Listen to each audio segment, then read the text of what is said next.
Teman-teman, tren IHSG kita masih sangat kuat dan kelihatannya masih tidak terbendung. Pada saat video ini dibuat, IHSG sudah tembus angka 9.000. Apakah pada akhir Januari sudah bisa mencapai 9.200? Dan saya harap porto teman-teman juga hijau semua ya, karena banyak member AJ Invest yang sudah mendapatkan profit dan bahkan profitnya cukup besar. Sejauh ini market kita tidak hanya euforia dari sisi lokal, bahkan asing masih asik belanja di IHSG. 1 minggu terakhir saja mereka sudah injek 3 triliun lebih.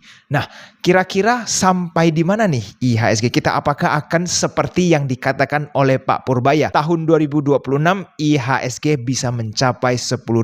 Itu harapan semua trader dan investor di tahun 2026 ini. Yang perlu saya terus ingatkan untuk para penonton semua adalah kita harus follow the momentum. Jangan sampai teman-teman terlalu takut dan akhirnya ketinggalan potensi cuan yang sangat besar di depan mata. Karena kalau kita follow the trend, walaupun kelihatannya IHSG terus-terusan naik dan berbahaya, selama kita disiplin dan memasang stop loss yang sangat ketat, maka porto teman-teman akan baik-baik saja. Karena kalaupun mendadak koreksi dalam atau bahkan mencapai ARB, kita sudah batasi nih 10 atau 15%, maka itulah maksimum kerugian teman-teman. Jadi tidak perlu takut ambil posisi selama teman-teman disiplin untuk mematuhi stop loss teman-teman sekalian. Tetapi teman-teman, yang disayangkan adalah pada saat IHSG kita terus mencapai all time high, di saat bersamaan rupiah kita terus mencapai all time low. Kalau kita lihat rupiah pada saat video ini dibuat sudah hampir mencapai 17.000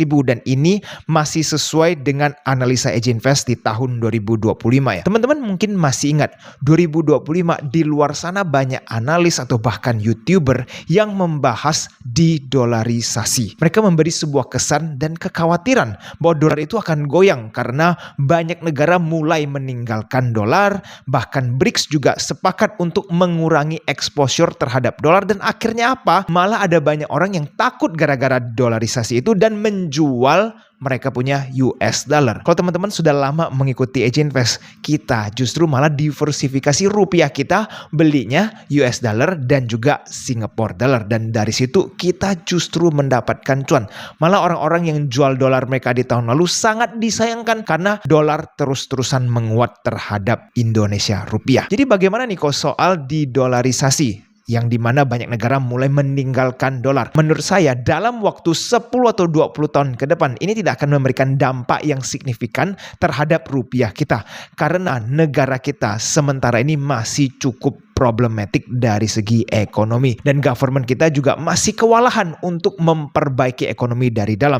Oleh karena itu teman-teman tidak perlu terlalu khawatir karena sampai sekarang masih belum ada negara yang bisa menggantikan Amerika. Dan kalau teman-teman lihat latest news di mana US itu sampai nyerang Venezuela, nangkapin presidennya. Hal-hal seperti ini kan sebenarnya hal-hal yang sangat ekstrim ya. Dan sampai sekarang tidak ada negara yang mampu melakukan apa-apa terhadap US. Bahkan mereka saking keasikan melakukan hal aggression seperti itu, mereka mulai membahas tentang menginginkan Greenland. Bayangin saja teman-teman, itu udah seenak hati kan mereka bertindak. Kalau ini dilakukan oleh negara lain selain Amerika, main serang seperti itu ya, dan langsung menculik presidennya seperti itu, mungkin sekarang kita sudah sedang mengalami Perang Dunia Ketiga. Tapi karena itu US yang lakukan, tidak ada negara yang bisa melakukan apa-apa. Nah, kita tidak tahu nih teman-teman, beberapa tahun ini memang pasti akan penuh dengan ketidakpastian. Karena selama Presiden Donald Trump yang menjadi Presiden US, setiap hari bisa menciptakan headlines baru yang menegangkan. Jadi di tahun 2026 ini kita mesti seperti apa kok? Kalau secara global ekonomi banyak ketidakpastian dan di Indonesia juga kita nggak tahu nih dampaknya seperti apa. Kita mulai mengkerucutkan fokus kita ke IHSG. Teman-teman perlu perhatikan hal ini. Di tahun 2026 fokus kita itu mungkin masih akan terhadap suku bunga yang akan potensi turun. Nah, pada saat video ini dibuat itu angkanya 4.75 BI rate. Dan jika BI menurunkan suku bunga 25 basis point di tahun 2026 mencapai 4,5%, itu selisihnya sisa 1% dengan era COVID. Kalau teman-teman lihat terendah bunga kita pada saat zaman COVID itu di 3,5%. Jadi selisihnya tidak jauh lagi. Dan kalau kita lihat flashback kembali pada saat di era COVID dengan suku bunga 3,5%, sektor apa yang mulai manggung di tahun 2021? Teman-teman bisa lihat contoh saham seperti properti, SMRA, BSDE, dan saham properti lainnya di tahun 2021 mulai manggung. Walaupun kalau kita perhatikan tidak terlalu panjang trennya ya, tetapi disitulah momentum dari para retail tercipta. Suku bunga rendah, properti naik, semua orang mulai percaya dan mereka beli, akhirnya sektor properti mulai naik. Nah, apakah ini akan terulang? Bisa saja teman-teman, di tahun 2026 ini sektor konglokan sudah banyak sekali yang rally dan mulai koreksi. Jadi party is over. Sektor-sektor lainnya juga mulai berpesta. Dan bahkan saham-saham gorengan, bahkan saham seperti FCA pada ikut-ikutan naik. Nah, yang ketinggalan ini di sektor properti. Jadi ini menjadi sebuah cerita baru yang sudah lama ditinggalkan. Bisa saja nih di tahun 2026 sektor properti mulai bergerak. Ditambah lagi teman-teman ada faktor X-nya. Contohnya Pak Purbaya di tahun 2026 ini memberikan sebuah kelonggaran bebas pajak untuk properti. Nah, ditambah lagi teman-teman, anaknya Pak Purbaya itu banyak kali mention tentang sektor properti. Ya mungkin saja dia ingin support kebijakan papanya sehingga propertinya bisa jalan di tahun 2026. Nah, jadi dengan setup seperti ini teman-teman bisa mempertimbangkan untuk melirik sektor properti jangka pendek. Mungkin kita mainnya hanya beberapa bulan ya, tidak diinvest. Karena kita tidak tahu daya beli masyarakat ini sebenarnya masih cukup terpuruk. Jadi kita secara sentimen dan tren saja untuk bermain di sektor properti. Di IHSG ada banyak sektor properti. Teman-teman mesti cermat dalam memilih. Fokus dengan saham yang dibeli sama smart money atau big money. Jangan teman-teman sampai belanja saham yang asik dibeli sama retail. Jauh-jauhi dari saham tersebut. Jadi teman-teman mesti mulai analisa lebih detail lagi. Mumpung sektor properti belum manggung terlalu tinggi. Jangan nanti pada saat udah pesta pora teman-teman baru sibuk. Saham mana nih yang bisa dibeli? Properti mana? Nah, itu terlambat. Analisa itu mulai dari sekarang. Pelajari smart money mengincar sektor yang mana. Oke, sekarang kita lanjut. Selain properti ada lagi nggak kok yang menarik? Nah, kalau tadi Pak Purbaya sentimennya, sekarang kita lihat ada sentimen langsung dari Pak Presiden. Ada berita apa lagi nih? Pak Prabowo kepingin untuk membantu sektor tekstil kita yang di Indonesia karena kelihatannya udah banyak yang sekarat nih teman-teman. Dia mengumumkan akan menggelontorkan dana 100 triliun untuk membantu sektor tekstil.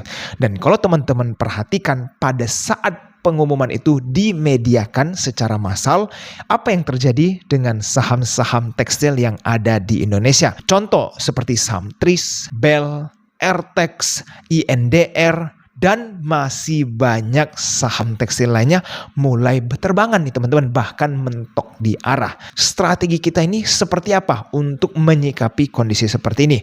Again teman-teman bisa manfaatkan ini untuk momentum trading jangka pendek. Ingat ini kan baru wacana, tetapi karena wacana ini menjadi story yang menarik dan di IHSG retailnya ini lagi asik banyak yang trading. Jadi uang yang bergerak ini sangat cepat dan smart money jago memancing untuk menciptakan momentum. Jadi teman-teman yang cepat dan sudah jago trading bisa nih manfaatkan untuk perhatikan di saham-saham sektor tekstil. Untuk jangka waktunya mungkin 2-3 minggu untuk teman-teman trading. Setelah itu teman-teman perlu tunggu dulu untuk mereka konsolidasi. Karena kalau teman-teman terburu-buru beli, ingat duit 100 triliun ini nggak langsung diinjek ke setiap saham ya. Akan ada banyak proses untuk mencapai ke perusahaan-perusahaan TBK tersebut. Jadi tidak semua langsung dipukul rata mendapatkan manfaat. Sedangkan kalau kita lihat di IHSG hampir semua saham tekstil kan naik karena ini semua lagi euforia. Jadi teman-teman harus hati-hati melangkah.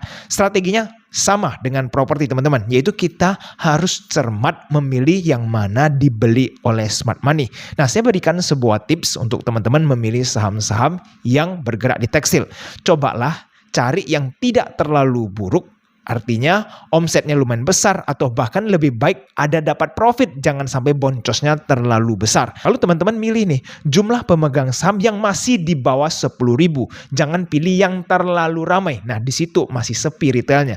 Jadi mereka kalau mau bikin story yang kita belum tahu dan nanti digoreng ke atas, kita masih punya ruang untuk mendapatkan profit. Jadi teman-teman, PR-nya adalah fokus untuk menganalisa ada saham apa nih di sektor tekstil yang menarik dan ada saham apa yang menarik di sektor properti. Dan teman-teman, saya juga ada pesan, mungkin teman-teman ada yang baru mulai masuk ke dalam saham karena IHSG all time high ya, dan ini sudah terjadi sebelumnya pada saat COVID, di mana banyak sekali orang dengar orang cuan di A, di B, di C, itu gampang banget. Mereka mulai nih masuk ke dalam saham, tapi mulai dengan ekspektasi yang bermasalah, yang kepingin cepat kaya, bahkan money management aja nggak paham, akhirnya main hajar saham sembarangan tapi nggak pernah mau cut loss. Nah, kalau teman-teman dalam kondisi seperti itu ya, di Januari sudah beberapa bulan trading tapi kok ngerasanya portonya tidak bertumbuh, teman-teman bisa pertimbangkan untuk join komunitas AJ Invest. Di situ teman-teman bisa nih mendapatkan watchlist dan insight harian yang mungkin lebih konservatif tetapi bisa mendapatkan cuan,